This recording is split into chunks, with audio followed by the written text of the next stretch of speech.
Et voilà. Alors, on est parti sur une nouvelle enquête et le sujet, c'est la dépression, l'état dépressif. Comment en arrive-t-on à devenir dépressif et à vivre cet état?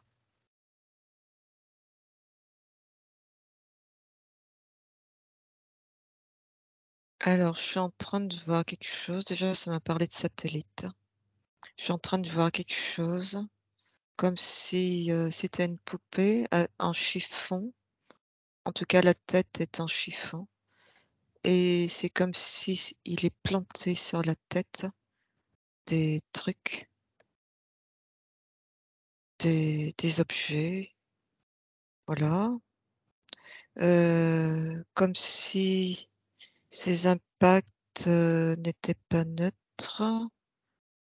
Euh, Ensuite, je vois pratiquement pas le corps, hein, et c'est derrière, heu, c'est comme une planète ou un cosmos, une planète. Je sais pas trop ce que c'est, mais ça a l'air d'être quelque chose de stellaire. Est-ce qu'on parle du corps satellitaire qui tourne autour du corps C'est cosmique? exactement ça. C'est le corps satellitaire. Ok. Alors, on va un peu zoomer sur ce corps satellitaire. Qu'est-ce qu'il est en train Ça me de dit lui qu'il est arriver? vrillé. Ça me dit Il est qu'il est vrillé. vrillé. Il est vrillé dans son axe. Hem, Pourquoi? Comme s'il est détourné de son, alors pas un rôle, mais de son Mouvement. fonctionnement, tout à fait. Comme s'il est légèrement décalé. C'est subtil, mais Ah, ça désaxé. suffit, désaxé, mais ça suffit pour l'impacter. Parce que je vois qu'il est gris, gris, gris, gris, et c'est pas les mêmes teintes de couches de gris sur sa surface. Ok, alors juste pour que nos auditeurs comprennent, on a un corps physique, un corps énergétique sur le plan incarné, et on a aussi d'autres corps sur le plan incarné. Mais on a d'autres corps sur un plan supérieur, donc au niveau cosmique, on a un corps cosmique, et on a découvert il n'y a pas longtemps qu'un corps satellitaire tournoyait Tout à fait. autour, un petit peu comme l'anneau de Saturne, ça produit comme un anneau par son mouvement. Et ce petit corps-là, quelle est son utilité lorsque tout fonctionne correctement?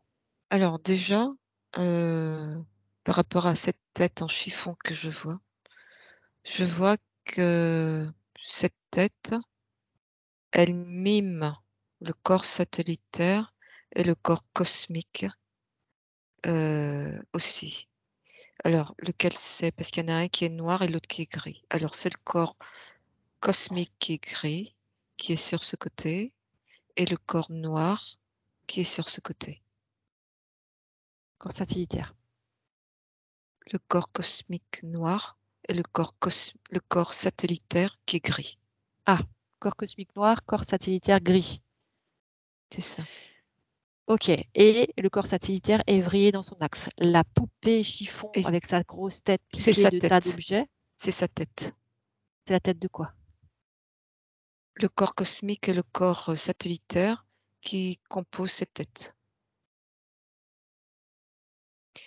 Un Ok, peu comme si tu voyais une tête, mais en réalité, tu vois d'un côté le corps satellitaire et d'un côté le corps cosmique qui est noir, tout noir. ok, alors on va peut-être commencer d'abord par regarder cette tête qui semble piquée de tas d'objets, comme une poupée vaudou, on peut? Un peu comme ça. Ok, c'est quels sont les objets qui sont plantés dans cette tête? Alors ça me dit que c'est symbolique, il faut juste le voir comme les impacts, des impacts sur cette tête-là. Et ça me part du système nerveux. Ok, donc il y a un lien entre les impacts du corps que le corps cosmique a subi et que le corps satellitaire a subi sur le système nerveux de la personne C'est ça. incarnée sur Terre. Alors, on va regarder ces impacts. Alors, Quel est le premier à subir? Regarde. j'obtiens des informations. Je les laisse venir là.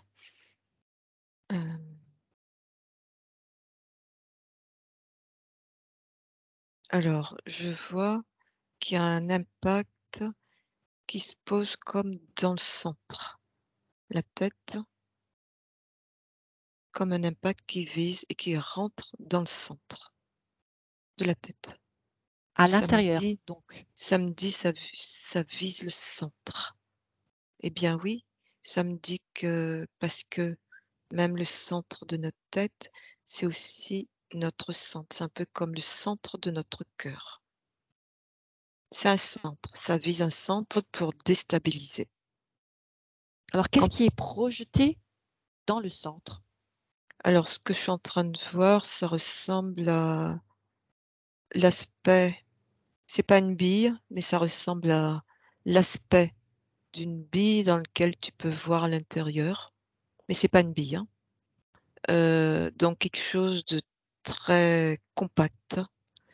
Heu, Compact, mais en même temps avec un caractère, hem, un peu comme le cube qui a une notion de parfait.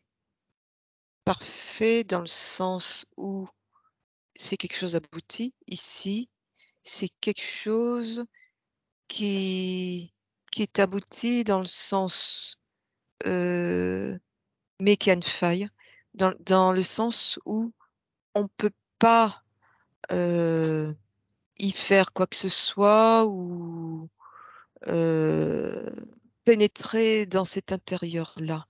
Je sais pas si ce que je dis est clair. Un peu comme Alors, si c'est quelque chose qui est vraiment verrouillé, verrouillé, de l'intérieur. OK, alors on a tête, donc la tête, on va dire le corps cosmique, qui se fait impacter par une forme ronde, une masse ronde comme une bille, dont l'intérieur ne peut pas être atteint. C'est ça et là, ce que je le vois directement sur la tête de la personne que je suis en train de voir. C'est une tête en chiffon. OK, alors maintenant, j'aimerais que tu te concentres sur cet objet rond. Ah! Alors attends, je viens d'avoir une information. Pourquoi tête en chiffon par rapport à tout ça?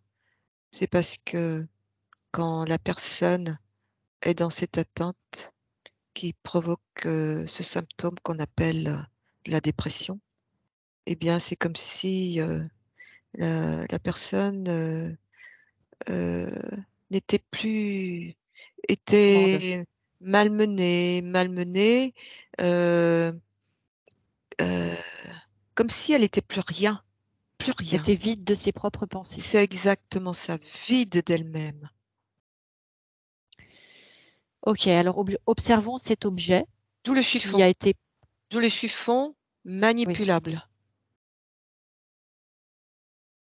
OK, on peut revenir à l'objet, Elisabeth, qui s'est projeté sur le corps cosmique, cette espèce de forme ronde comme une bille, compacte. Tu zoomes dessus, tu regardes sa constitution, sa composition. Il y a du feu dedans, il y a du feu. Ça me dit un feu cosmique, mais pas un vrai feu, un feu artificiel. Un peu comme si ce corps cosmique aurait été atteint par, une intelligence, artificielle, une Est-ce qu'on lumière peut dire artificielle. est-ce qu'on peut dire que ce soit comme une arme aussi? Comme une espèce de bombe? Oui, ça ressemble ce feu ressemble à quelque chose Un d'artificiel, projectile? oui, pour atteindre. Est-ce que ça explose quand ça atteint son objectif? Non, ce feu, artificiel est comme pour, nourrir ce truc et en même temps l'enfermer dans quelque chose. Là, on touche au noyau de la dépression, ça me dit. comme pour enfermer ce corps satellitaire dans quelque chose dans lequel il ne peut pas voir des portes de sortie. Et ça rejoint ce que peut ressentir aussi une personne qui vit une dépression, comme si elle est enfermée dans quelque chose duquel elle ne trouve pas des issues. Alors attends, tu parles du corps satellitaire, donc cette bille, elle a impacté le corps satellitaire ou le corps cosmique? Le corps satellitaire. Ok. Et par C'est-à-dire qu'il a dévié de effet, son axe. oui, et par effet redondant, il y a eu quelque chose sur le corps cosmique qui se présente tout en noir. Ok, donc le corps satellitaire censé tournoyer autour du corps cosmique. Le fait qu'il tourne autour du corps cosmique, ça sert à quoi dans un état normal? S'il n'est pas impacté, si tout va bien, à quoi ça sert le mouvement du corps satellitaire autour du corps cosmique?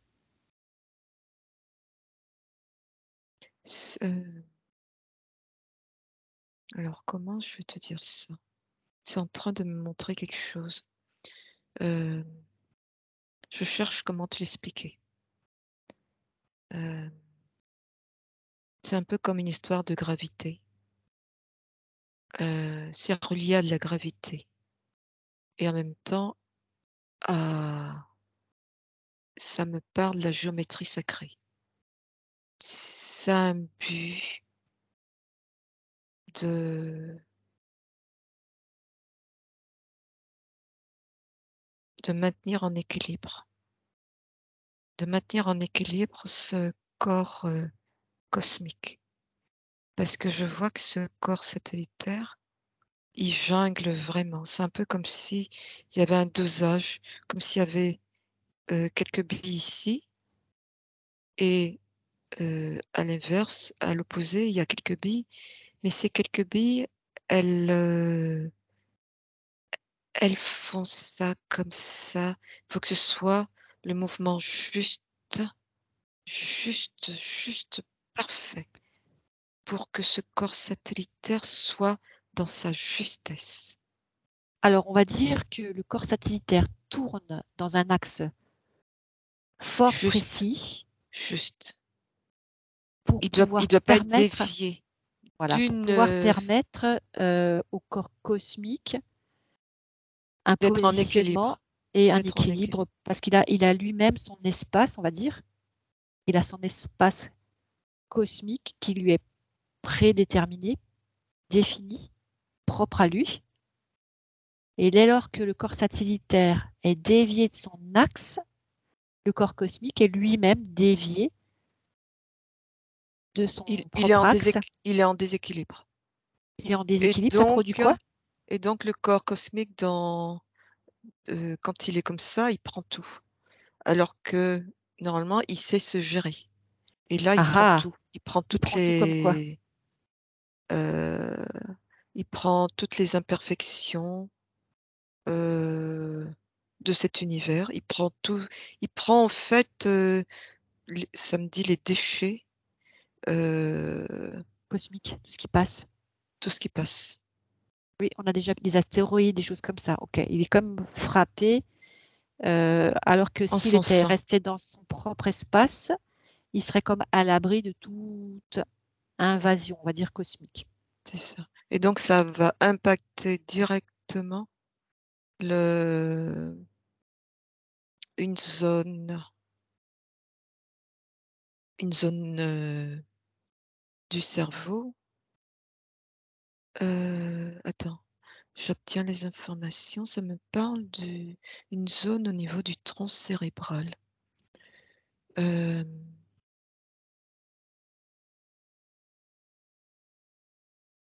ça va impacter eh bien, ça me dit que ça va impacter le centre du désespoir. Parce qu'on a un centre du désespoir et donc ça va le toucher en plein fouet et d'ailleurs, quand on écoute quelqu'un qui a ces symptômes de dépression, qui travaille sur lui, eh bien, on entend qu'il n'a pas il a des Désespéré. il man il manque d'envie pour faire des choses, tu vois? peux lui parler de n'importe quel sujet, il trouve toujours la fin du monde pour tous les sujets. Ouais, il n'y a pas de solution qui se Il présente y a à une lui. Alors, notion de désespoir qu'on entend toujours chez quelqu'un qui traverse cette est-ce que problématique. ce centre du désespoir est naturel, existe Oui, naturellement? oui, oui, tout à fait. À quoi ça sert chez un être C'est humain? biologique. À quoi il sert?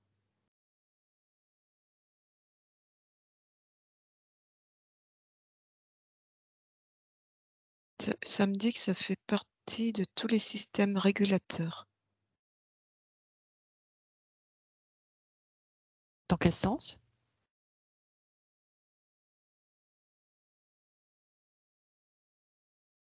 Ça me dit qu'on est sur la tête, le cerveau, et que le cerveau, il est duel. Et que donc, il y a une notion aussi de dualité ici dont il faut tenir compte. Espoir, désespoir? Oui. Et en fait, il faut que les choses soient dans l'équilibre. C'est comme, ça me fait le lien avec le, euh,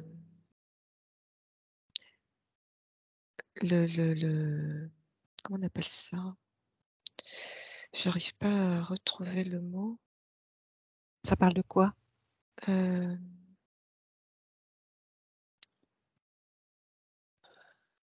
Ce qui donne des envies, de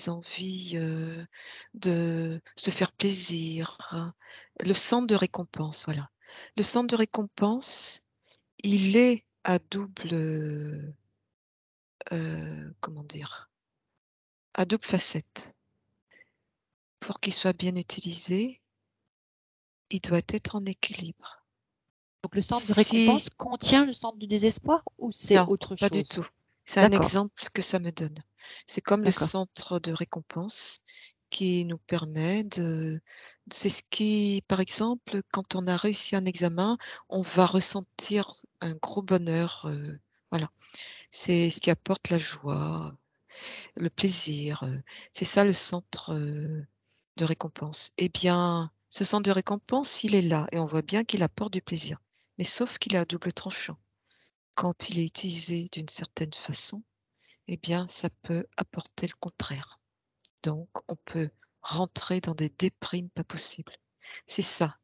En fait, ça pour expliquer que cette notion de centre de désespoir, c'est quelque chose qui joue un rôle et qui doit être maintenu dans un équilibre dans tout un système.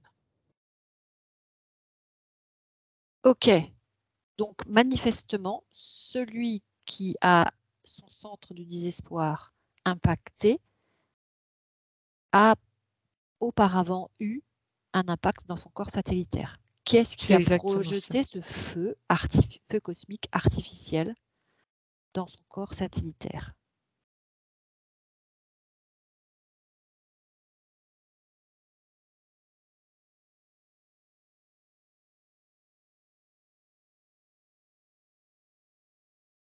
Ça me dit que c'est des bouts de planètes qui tombent. Enfin, qui tombent. Ça me montre un bout de planète. C'est des Un résidus. astéroïde? C'est des résidus de planètes qui viennent atteindre, qui peuvent atteindre le corps satellitaire. Pourquoi? Pourquoi ça arrive, ça? Parce que ça me parle de ionisation. I-O-N-A, Oui, ionisation. ionisation de quoi? Euh, Comme si ce corps satellitaire, à un moment donné,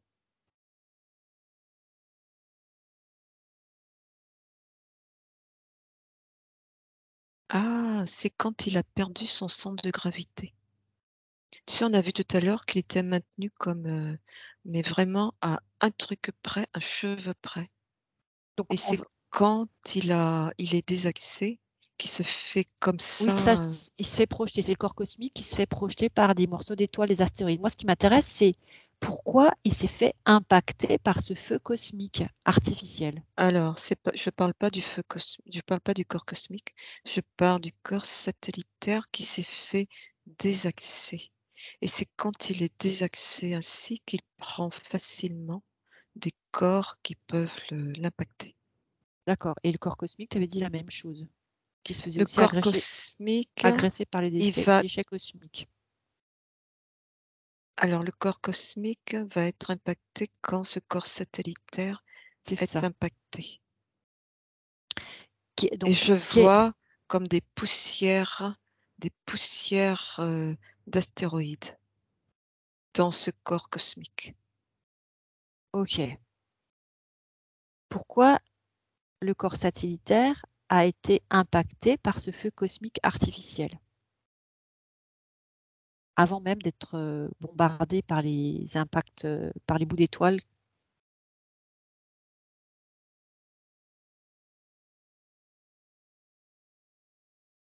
Alors, je vais redire parce que j'arrive pas à suivre.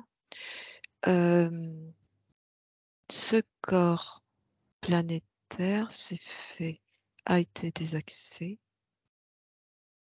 Heu, il a été désaxé et je vois qu'il y a des bouts de planètes qui l'atteignent Ça, c'est parce avant qu'il a Élisabeth.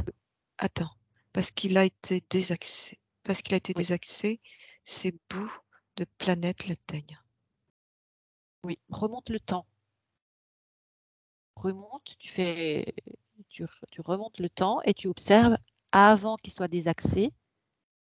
Tu as dit qu'il y avait comme une bille compacte qui contient du feu cosmique qui l'a percuté en son centre.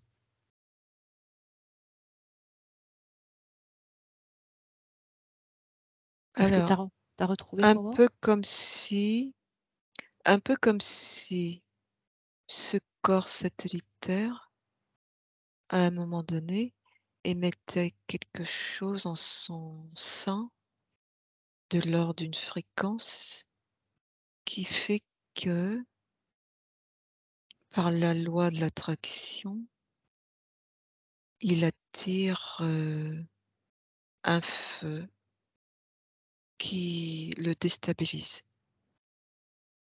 Un feu comme si ce feu le touchait, mais en fait le feu ne le touche pas. Un peu comme si, hem, le feu il est proche. Un peu comme si quelqu'un qui vibre en lui, abandon, il va attirer par la loi de l'attraction des personnes qui vibrent aussi, qui ont en eux cette blessure d'abandon. C'est la loi de l'attraction. On attire ce qu'on est. Ici, ce corps satellitaire, à un moment donné, il vibre une certaine fréquence qui fait que, par la loi de l'attraction, il attire ce feu-là, heu, qui le bombarde quelque part et c'est lui qui le désaxe. OK, alors cette fréquence qu'il émet, c'est laquelle?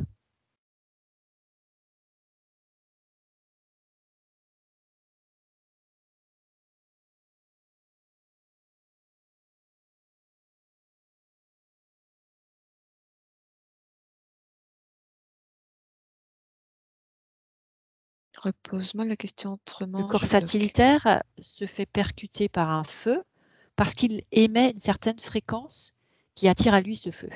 Quelle fréquence?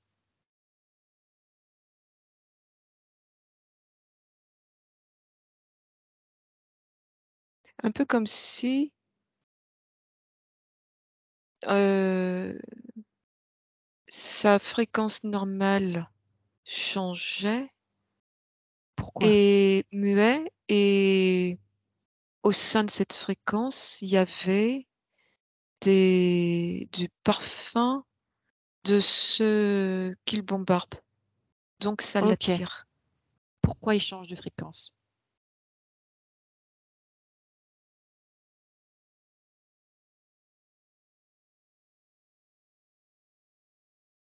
Ça me dit c'est des attaques. Des attaques de quoi?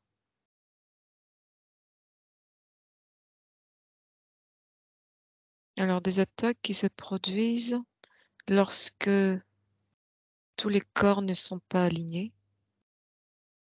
On va dire que ça facilite. Et ces attaques proviennent d'où?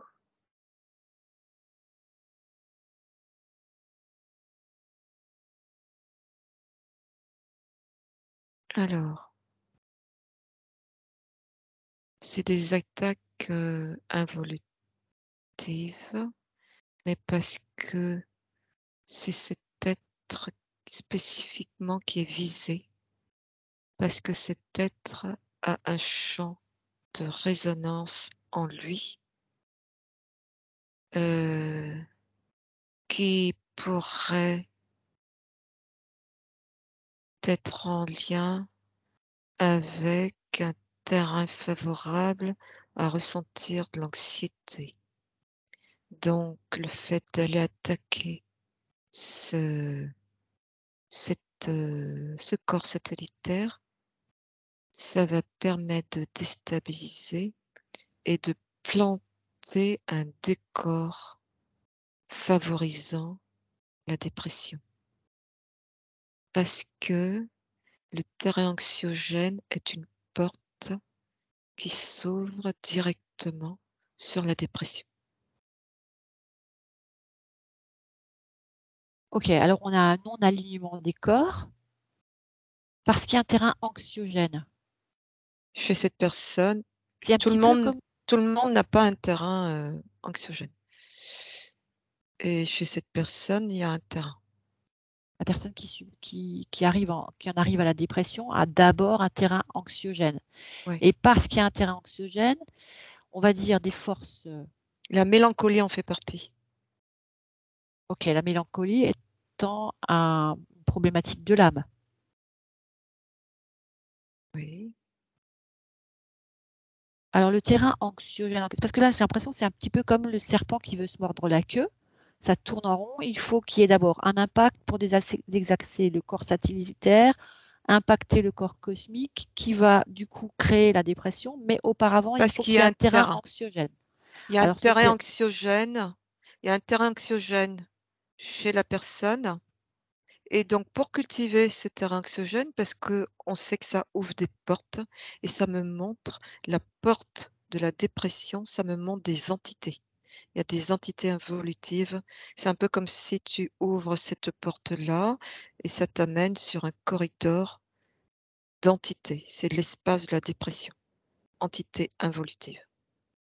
Donc ces entités involutives qui vont faire ce travail pour désaxer ce corps satellitaire, elles savent ce elles veulent faire. Ok, regarde où se situe ce terrain anxiogène.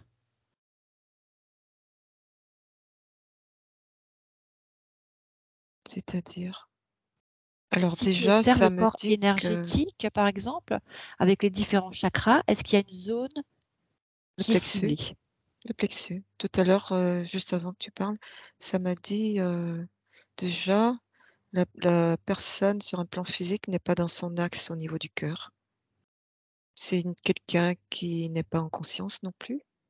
Donc on voit bien qu'ici le cœur joue un rôle et donc ça facilite l'accès au niveau du plexus sur le corps énergétique, au niveau du plexus solaire puisque au niveau du plexus solaire, on peut accéder directement, sur ces organes.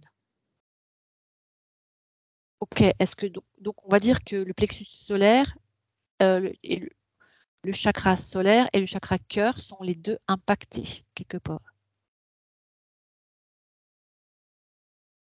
Le plexus solaire, oui. Le solaire. Donc est-ce que derrière le chakra solaire, il y a une conscience qui est visée? Le cœur? Voilà, c'est pas pareil. Chakra du cœur, chakra, La conscience du cœur. la conscience donc la conscience supérieure. La conscience du cœur, oui. Ok. Et autrement dit, si on creuse un peu plus, on arrive à la connexion à notre source par là. Oui, mais ils peuvent pas y accéder parce que c'est un espace privé.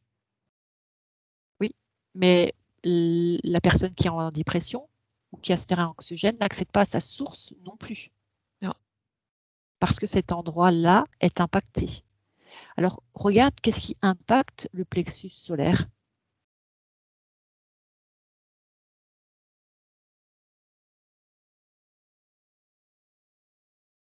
Ça me dit quand le corps cosmique est atteint, je vois comme des liens qui descendent. Le corps cosmique, il a des liens aussi avec le corps éthérique, le corps énergétique. Et donc, c'est facile après pour les interférents, en agissant sur le corps éthérique, d'agir directement sur la zone du plexus solaire. Ok, donc c'est comme un portail dimensionnel quelque part, une porte d'accès du cosmos au terrestre. Mais tout à l'heure, tu disais qu'il fallait qu'il y ait un terrain anxiogène à la base. Et quand je te demandais où se situait ce terrain anxiogène, tu disais au niveau du plexus. Le Donc, dans cœur. quel ordre se passent les choses? Il faut qu'il y ait un terrain anxiogène d'abord, qui lui-même est relié En au... fait, les entités, puisqu'ils sont sur tout le monde, hein, sur chaque être, donc ils connaissent par cœur chaque être, ils savent que tel individu a un terrain favorable à l'anxiété.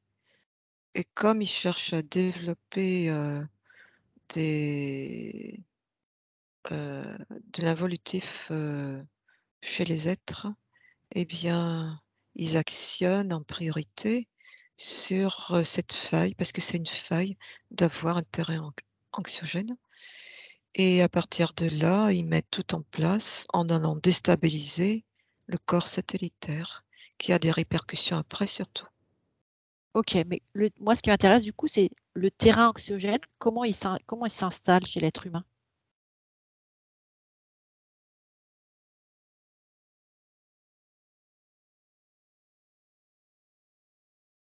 Alors, ça peut s'installer par des traumas, dans une vie, des traumas qui ont pu amener, avec l'aide d'interférences après, qui ont pu creuser, ce terrain-là. Ok, donc ça veut dire un cumul d'événements Des qui traumas, oui. traumatisent l'être en question, l'être humain, Et en même temps, ça parle aussi de, dissociation, de l'âme. c'est ça.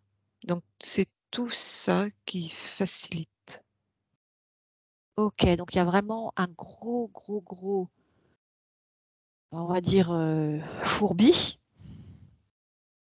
à l'intérieur de l'être qui subit la dépression. Avant d'être dépressif, on a d'abord un terrain anxiogène. Ce terrain anxiogène s'installe progressivement, donc c'est Comme un pas forcément programme, uniquement dans comme un cette vie, programme. c'est puisque Non. l'âme est impactée par les autres vies passées avec d'autres traumas. Donc c'est comme si l'âme elle-même ramenait quelque part des traumas dans cette nouvelle vie. Et quand on se retrouve trauma sur trauma sur trauma, on a quelque part juste un marécage propice à l'installation de ce terrain anxiogène et aux connexions avec des involutifs, cette fameuse porte de la dépression qui s'ouvre. Plus l'âme qui est dissociée.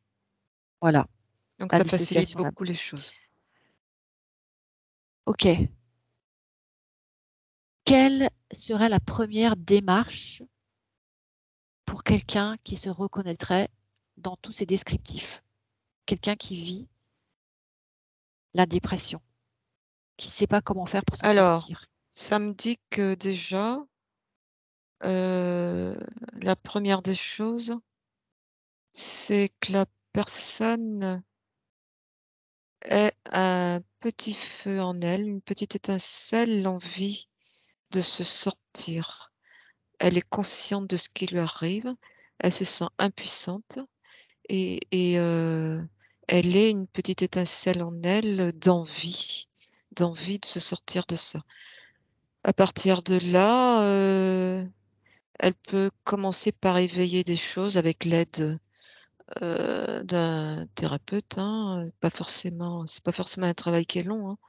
Ça peut être en 1 ou 2 séances pour l'amener à comprendre des choses en elle et à partir de là, heu, faire un travail avec des thérapeutes qui font des déconnexions, comme des hypnothérapeutes qui font des déconnexions en arrière-plan, mais en compr que c'est en il faut que ces Un hypnothérapeutes travail parallèle. comprennent bien le comment où aller travailler, ce qu'il faut réellement aller déconnecter et c'est ça qui va permettre, heu, de refermer des plaies, refermer des plaies béantes, ça me dit ouvertes, au niveau du plexus, au niveau du cœur et à partir de là, la personne va continuer à faire un travail sur elle. De conscientisation. Toujours avec l'aide d'un thérapeute de conscientisation pour l'amener à retrouver sa souveraineté. Voilà, Et son équilibre dans le 1. Ça c'est ça. semblait important, donc plus de dissociation. Mais pas avant. Faut pas faire un travail de déconnexion avant, tant que, en matière d'hypnothérapie, tant que la personne n'a pas cette encore envie. palper cette étincelle en elle, de vie, d'envie de même si elle est toute petite, il faut d'abord qu'elle passe par là. Sinon ça sert à rien. OK. Et comment peut-on faire pour récupérer ces petites étincelles de vie? Les gens l'ont. Je vois, moi, la personne avec qui je travaille actuellement, c'est des personnes qui viennent parce elles se sentent perdues, voilà, elles ont envie. C'est Elles déjà ont juste ça. besoin qu'on leur rappelle qu'elles en ont une, en fait, Oui, et c'est qu'elles ça s'y reconnectent. l'étincelle. C'est ça l'étincelle. OK. Et en même temps, quand elle tombe sur un thérapeute qui arrive à faire grandir un petit peu cette étincelle, et bien là, elle passe à l'étape suivante, heu, La déconnexion. la déconnexion avec un hypnothérapeute pour aller déconnecter tout ça, parce qu'on voit bien que tout Les ça, karmas, et cetera, et ça ne cetera. peut pas se faire, ça ne peut se faire qu'en hypnothérapie. Oui, parce qu'on utilise, tous les plans de tout notre être. C'est ça. Comme les involutifs l'ont déjà fait, nous ont préparés avec acharnement à nous enfermer en nous-mêmes. OK, alors je vais juste revenir sur on va dire, un travail médicamenteux qui est fait pour les dépressifs. Quelqu'un qui se sent anxieux, donc prend souvent on leur propose de prendre des anxiolytiques et quelque part, c'est l'anxiété, tu disais, c'était le terrain qui ouvrait les portes de la dépression. Le fait de prendre des anxiolytiques, qu'est-ce que ça produit? Déjà les anxiolytiques, les antidépresseurs et tout, on peut en citer quelques-uns, le Prozac, et tous les dérivés. Hem, alors je prends l'information, ça me montre, c'est écrit là, c'est des inhibiteurs d'IRS. Inhibiteurs C'est-à-dire? d'IRS, ça veut dire que ça empêche le fonctionnement normal de sécrétion du cerveau. On parlait de tout à l'heure de système de récompense. Eh bien, ça vient inhiber ou exciter, donc déstabiliser, déséquilibrer le système nerveux et à partir de là, ça enfonce la personne et non seulement ça va enfoncer la personne, elle va retrouver un faux apaisement, elle retrouve bien, elle a la sensation que ça l'apaise ce qu'elle prend, mais en réalité, entre guillemets, c'est faux. Ça va ça va déstabiliser, déséquilibrer tout le fonctionnement du système nerveux, ce qui fait que ça va L'amener avoir des direct à la dépression. impacts ça va avoir des impacts après sur tous les autres systèmes, comme le système osseux, parce que si ça a un impact sur le système osseux, c'est parce que ça a déséquilibré le système nerveux, parce que le système osseux, il a besoin de certaines choses aussi, de certaines sécrétions au niveau du système nerveux. Donc ça déstabilise tout. Et la personne, à terme, au bout de quelques années, ça va Dérégler. détruire des choses dans ce cerveau et va l'amener tout doucement vers des maladies neurodégénératives. Super, super programme. En gros, c'est ça. Pourquoi la science fournit des tels médicaments en sachant, parce que je suppose qu'ils ont fait les expériences et ils connaissent le résultat. Bon, on va pas aller creuser là-dedans parce que sinon on va pas s'en sortir. Quelqu'un qui passe des anxiolytiques aux antidépresseurs, les antidépresseurs qui donc empêcheraient C'est la même la chose. dépression, ce serait le même processus. Tout ça, c'est Des la même règlements. chose. Ok, donc. Ça me dit, c'est issu d'industrie pharmaceutique. Dès l'instant où l'intention de fabrication des industries pharmaceutiques, c'est le profit, c'est incompatible avec la santé. Donc à Et la partir de vie, là, chacun se fait son propre avis. Donc, c'est plus simple de ne pas commencer, on va dire, puisqu'on peut trouver une solution sans aller jusqu'à abîmer son système nerveux et tous les autres, mais en admettant qu'on en soit à prendre des anxiolytiques et des médicaments antidépresseurs. Est-ce que c'est possible de faire marche arrière ou au moins de ne plus continuer? C'est possible à condition, que la personne, travaille sur ses peurs. Parce qu'en général, les personnes qui sont arrivées à ça et qui prennent ce genre de choses, elles se sont barricadées. C'est-à-dire que pour eux, c'est plus confortable, ce poison qu'elle prend est plus confortable pour eux. Elles ont la sensation que ça les aide. Voilà, même si quelque C'est les part, elles béquilles. savent qu'elles se détruisent, elles ne peuvent pas s'empêcher d'eux parce que tout autour de ce mur qu'elles ont construit, il y a des peurs derrière. Donc elles ont peur de faire De tomber voir leur ce peur. mur. Voilà, c'est ça. Donc le truc, ce serait de se dire, est-ce que je suis maintenant prêt à aller affronter ces peurs?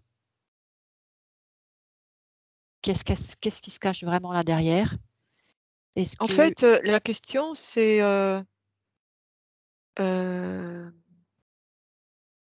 est-ce que j'ai envie de m'en sortir déjà? ouais, Voilà. Est-ce que j'ai envie de m'en sortir? Est-ce que j'ai une étincelle en moi de vie, d'espoir que je peux saisir? À partir de là, je vais consulter un thérapeute émotionnel. Voilà. ok. Et là, je vais aller dans le cash. Admettons qu'une personne ait décidé de s'en sortir et de laisser grandir son étincelle de vie, de faire tout un travail pour ne pas en arriver à la prise de médicaments ou pour arrêter d'en prendre. Et Ah qu'elle, oui, ça après, c'est un travail avec son thérapeute. oui, C'est c'est le ça. thérapeute qui l'amène.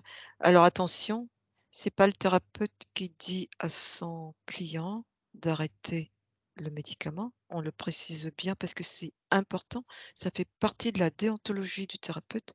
Par contre, dans ce travail qui est fait, c'est la personne elle-même qui va avoir ce déclic en son âme et conscience souveraine de vouloir arrêter. Et à partir de là, le thérapeute va lui dire comment elle peut mettre en place cet arrêt. C'est pas le thérapeute qui lui dit d'arrêter. C'est ça. Mais voilà où je voulais en venir, c'était que la personne se prend en main, se prend en charge et fait un travail sur elle, s'élève à elle-même. Quelque part, elle va commencer à travailler sur sa vie présente et ses vies passées, puisqu'on a vu qu'il y avait de la dissociation d'âme, donc le cumul de toutes nos autres incarnations traumatiques. Donc, on va dire que quand elle passe de vie à trépas, elle aura déjà fait un travail considérable sur elle et au moins, elle ne sera pas, on Ben va oui. dire, Il y en a qui sont comme sortis de là, l'autre, hein. Ah oui, oui. Il condamnée. y en Alors, a qui travaillent bien dessus. donc, si quelqu'un, par exemple, se contente de rester dans sa prise de médicaments anxiolytiques, antidépresseurs et qu'elle passe de vie à trépas, Elle va revenir avec. elle va revenir avec tout le paquet sans avoir fait aucun cumul et avec encore plus même de fardeau sur les épaules. Et de dissociation encore plus. Puisqu'on sait que les réincarnations,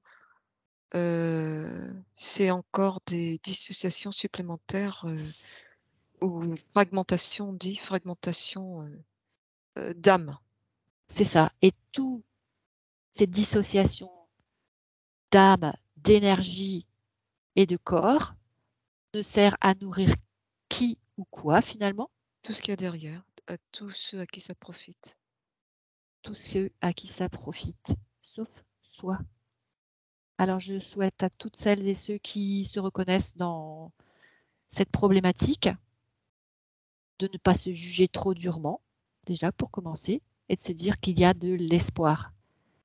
Il Réveillez y a en toujours. chacun de vous la petite flamme, l'étincelle de vie et retroussez les manches parce que le chemin de la vie, ça sera peut-être pas facile tous les jours, mais en tout cas, la vie s'ouvre si on décide de la prendre à bras le corps.